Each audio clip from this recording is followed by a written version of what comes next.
Hey guys, a nice change of scenery. A nice change of scenery, hey?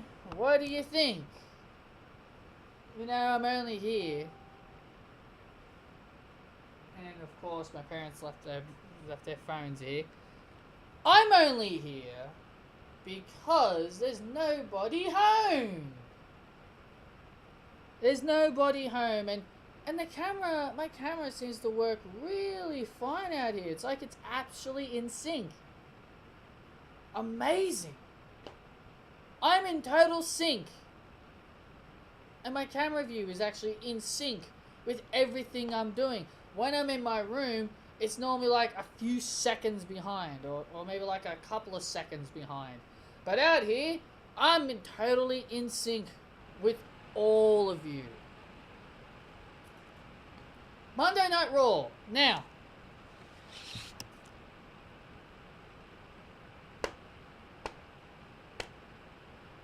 I made a list of mistakes on Monday Night Raw, and I'm about to add another one.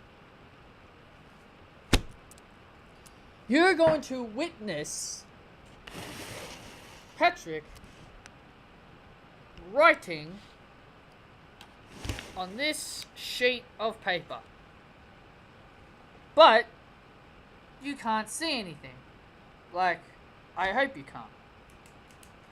But I am going to be writing the newest mistake on Monday Night Raw.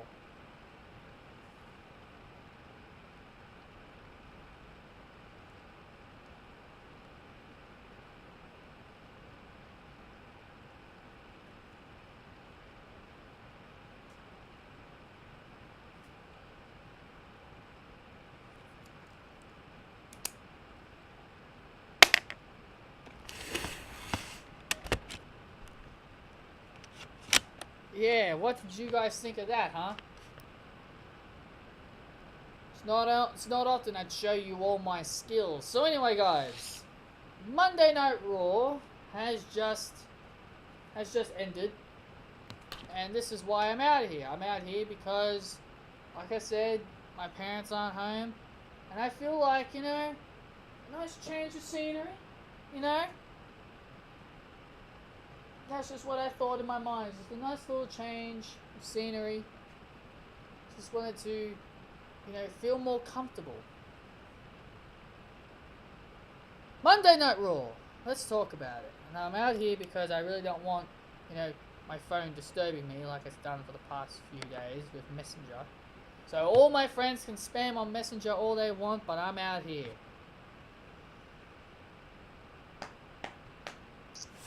What can I say about Monday Night Raw? I must say, I came in here thinking, oh, Monday Night Raw is going to be same old Monday Night Raw. You know, it kind of still was, but at the same time, I'm actually kind of happy with some of the matches that they gave, and also some of the outcomes, but also some of the outcomes in matches were added to my mistakes. Well, maybe not the match people like, oh, this person won, it was a mistake that this person won. No, I don't mean that. I more mean like, you know, like there was a mistake, like there could have been like a mistake that they did wrong in that match. There could have been a mistake in that match.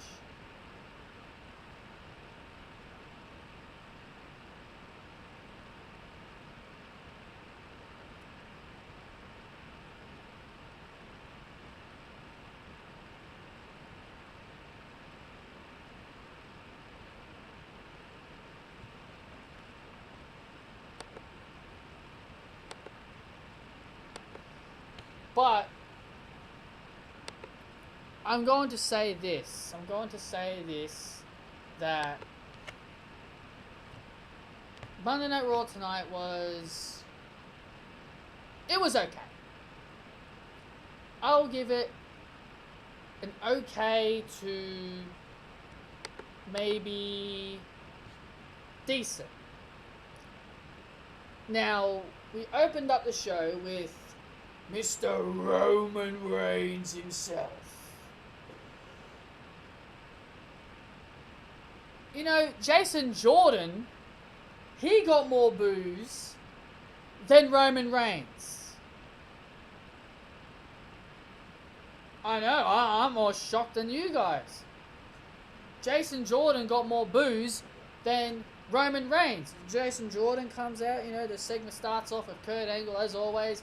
Typical Monday Night Raw. They've always got to start off with Kurt Angle. What about SmackDown? SmackDown always started off with Shane McMahon. Yeah, but SmackDown have an engaging storyline with Kevin Owens. But yes, I do see your point. And I respect that. Then the next generation of great Jason Jordan comes out. He gets showered with boos. Which is a bit of a shock to me. But then Roman Reigns comes out and he gets like a good amount of cheers. What's going on here? Did WWE Did WWE turn down the volume of all the people that were going to boo, and they turned up the volume of all the people that were going to cheer? I don't know what the hell's going on here. Roman Reigns getting the most cheers. And then later, Samoa Joe came out with cheers, as you would expect, because people like him. And then Samoa Joe basically says that he wants to verse Roman Reigns for the Intercontinental title. Roman Reigns wanted it. Joe accepted. But then Jason Jordan tries to be Mr. Tough Guy and tries to make a name for himself. He ends up suplexing. Jason Jordan suplexes Roman Reigns. And then Roman Reigns goes, no, it ain't going down like that. You know, his little Samoan voice. And then he agrees to verse Jason Jordan for the Intercontinental title, because Jason Jordan wanted an IC title match. This was a pretty good match. I'm not going to lie. This was a pretty good match. But in the end, Roman Reigns got the victory. And then Samoa Joe tried to attack Roman Reigns. And then Jason Jordan bounced back. Jason Jordan came back into the ring, gave a suplex to Samoa Joe. And then Roman Reigns Superman punched Jordan. Is this leading to a triple threat match at the Royal Rumble? Who knows? Who knows what's going on? But I will say this. Coming up next is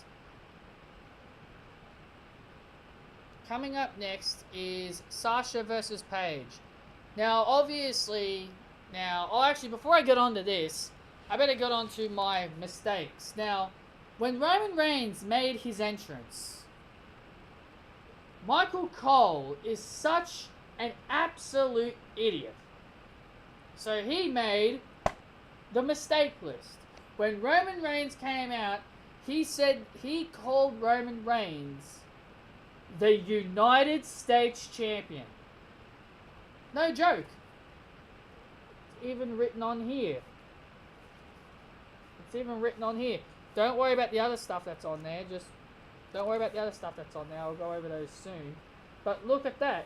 Well, I guess you can't really see it, but you know, if I deep it in earlier, then you will see all my other issues that I had.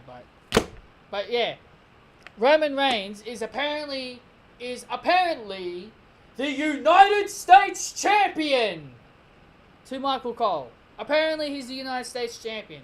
Okay, I didn't know the United States title had a white strap and with gold and all that, you know?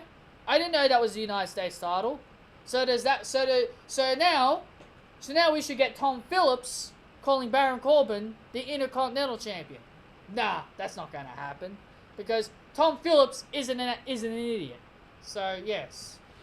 Now we'll go on to the next match. Sasha Banks versus Paige. Now obviously Paige was going to win because this was her first match back. But now that I think about it, this match was a very good match, and I'm going to take nothing away from the match. But at the same time, I feel like they're really making Sasha look very weak over the past few weeks. I mean, just think about it. You know, she lost at Survivor Series. She tapped out to Natalya at Survivor Series.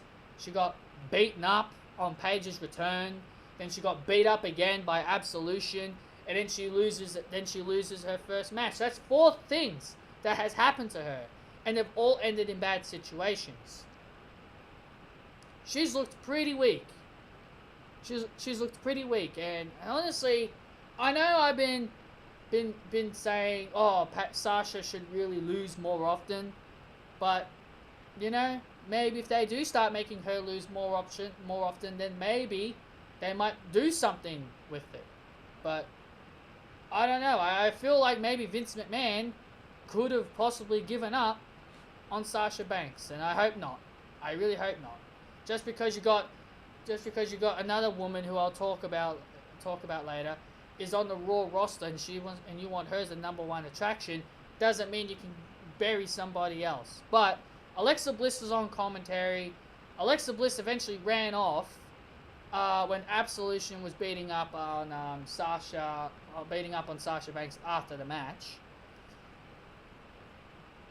Then we had Enzo Amore. He had a little segment. Now, I might not remember everything, but that's why I'm going to quickly open up www.com in case if I do forget.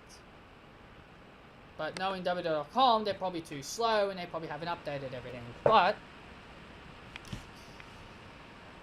the certified G, Enzo Amore, he had a little segment with the Zoo Train. I don't know why, but every time I see the Zoo Train, it reminds me a lot of Godfather. Like, you can say, Zoo Train, you know?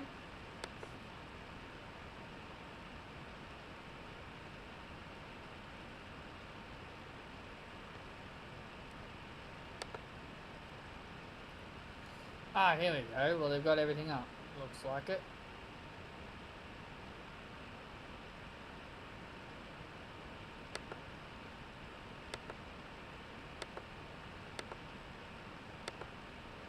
Yes, the Cruiserweights was up next. I was correct.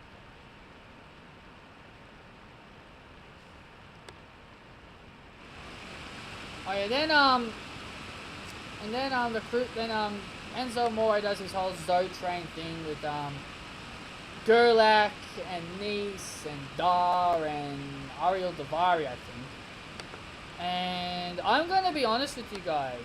You can dislike the Cruiserweights all you want. You can hate the Cruiserweight division if you want, but I actually enjoyed this match. I actually did. This Cruiserweight match felt really, really good.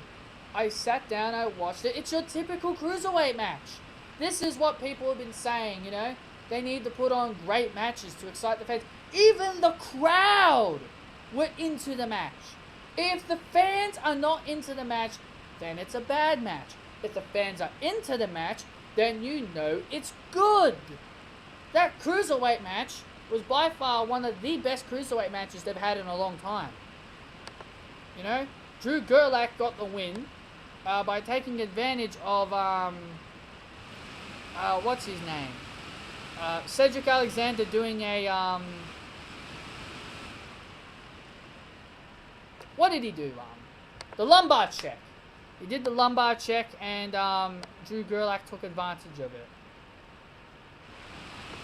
We had a few segments with Kurt Angle. You know, Jason Jordan was wanting Samoa Joe, and then Elias, you know, he wanted a rematch for the Intercontinental title. And then Kurt Angle and Elias Sampson wanted to do a performance. So he was telling him, all right, well, I'll let you do your performance, then I'll find yourself a worthy opponent. So who was that worthy opponent going to be? It was Braun Strowman. He came out and attacked Elias, and tell you what,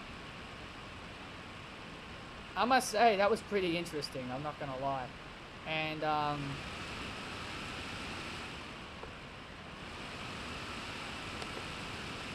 then Kane came out and challenged what's his name for next week? What's his name? Oh, Kane challenged Braun Strowman for next week. I'm losing my focus here. Everybody's favorite masked woman, who is undefeated and who will never lose a match. Here comes the dancing Oscar. You know, here comes Oscar. being all as intimidating as always, or trying to be intimidating. I was thinking, oh, here we go. Are we going to get Dana Brooke for a third time? Nope. We get a completely new opponent. This time, it's Alicia Fox. Okay, I guess I can accept Alicia Fox. But at the same time, this is where my confusion really starts. I'm going to say, also there's another thing I should have mentioned, that during the Sasha Paige match, the match was a good match, but Michael Cole kept saying that Paige is a former champion. Yeah, what? What champion? What champion? You know she's a former Divas champion. You only don't want to say the word Divas because she was the one that got rid of it. In her eyes. So yeah, I found that a bit annoying.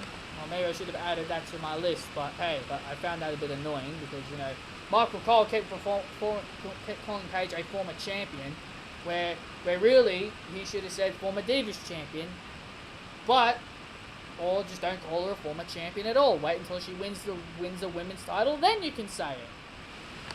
You know?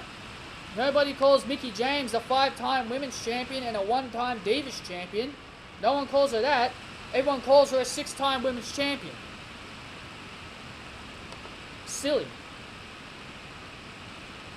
So Asuka defeats Alicia Fox with a armbar.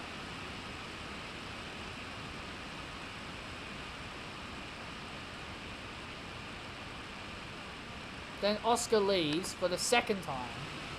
And then Paige comes in and she starts saying, "Oh, Alicia, I love you. You're my best friend.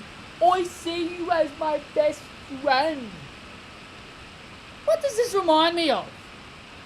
I'll tell you what this reminds me of. Paige versus AJ Lee.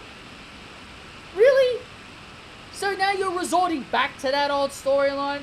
Oh, you're my best friend, but Sonya Deville and Mandy Rose are gonna beat you up anyway, even though I love you, that you're my best friend. Seriously, it's like AJ Lee and Paige all over again.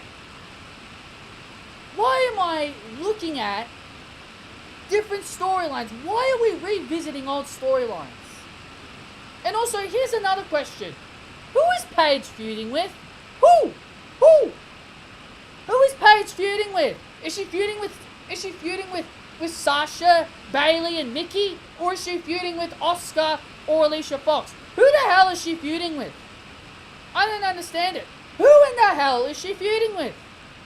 It completely boggles my mind on what the hell are they doing with Paige.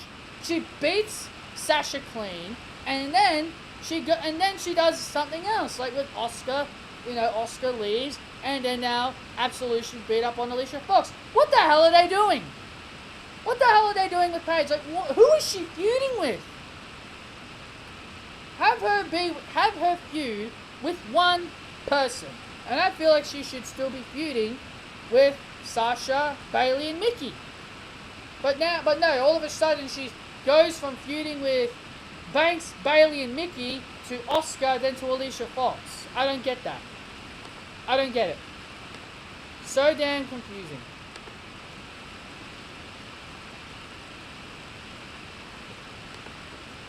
Here comes Finn Buried. Oh yeah, by the way, Vince, Finn Balor is over. The crowd, you know, doing his little thing. If fans are doing that, then Finn Balor is over with the crowd. This obviously shows you they really had nothing for Finn Balor. And he's supposed to be getting the Dolph Ziggler treatment. Huh? He's supposed to be getting the Dolph Ziggler treatment. He's supposed to be getting buried. So why is Finn Balor beating... what's his name? Bo Dallas then? If you're supposed to be burying him, why is he beating someone like Bo Dallas? No idea. No idea. And also, Oscar always winning is a mistake that I see on Monday Night Raw all the time because I get so annoyed. And Finn Balor winning was also a mistake because I see it as like, even though they're burying him, they're having that mistake by just putting him on and having him win anyway. Also, I didn't mention this. Nia Jax was backstage with Enzo Amore when he did that whole inspiration thing with that whole inspiration thing. That whole inspiration bullshit. So yeah. I don't know why Nia Jax is hanging around with I don't know why Nia Jax is hanging around with Enzo Amore, the certified G, but apparently that's what's happening.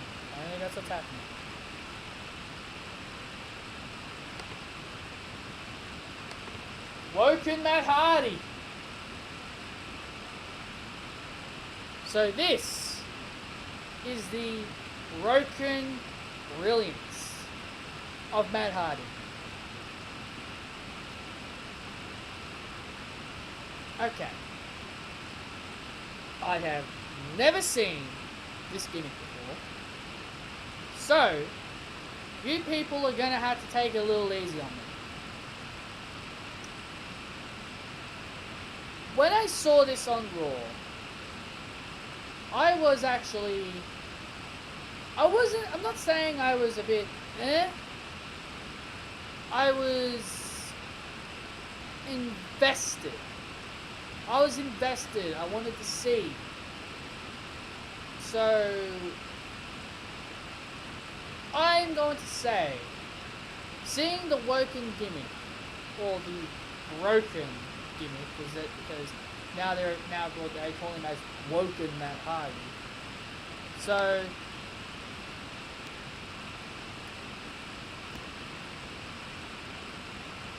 and also Matt Hardy said that he's going to send Bray Wyatt to his deletion.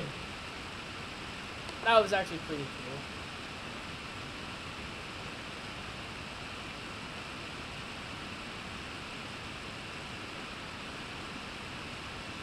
I'll tell you what. It did look pretty cool though.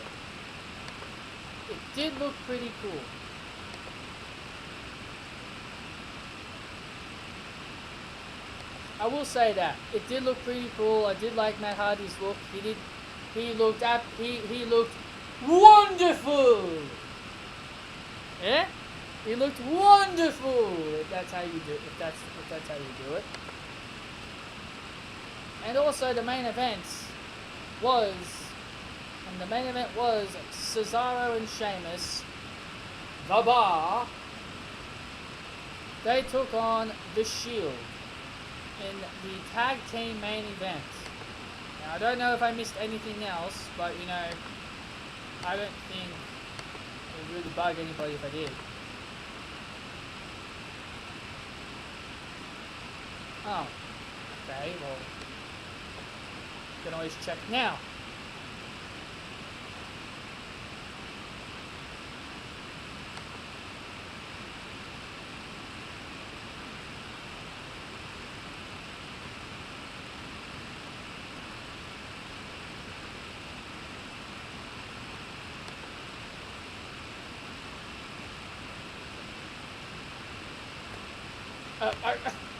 Oh my god, wow,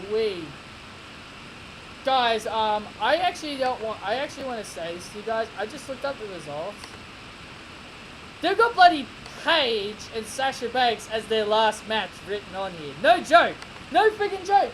I mean, on WWE.com, I know they'll eventually fix it, but as I looked up the results now, they have Paige beat Sasha Banks as the last match, making it think that we think we missed a match. Yes, the Raw Tag Team match is the final match, and yeah, this match, I'm gonna say, pretty good match. In the end, the Bar got themselves counted out. And then when Kurt Angle came out and said that this match is restarting, I was like, oh, yep, here we go. What's the bit? This all leads up to Seth Rollins and Dean Ambrose winning.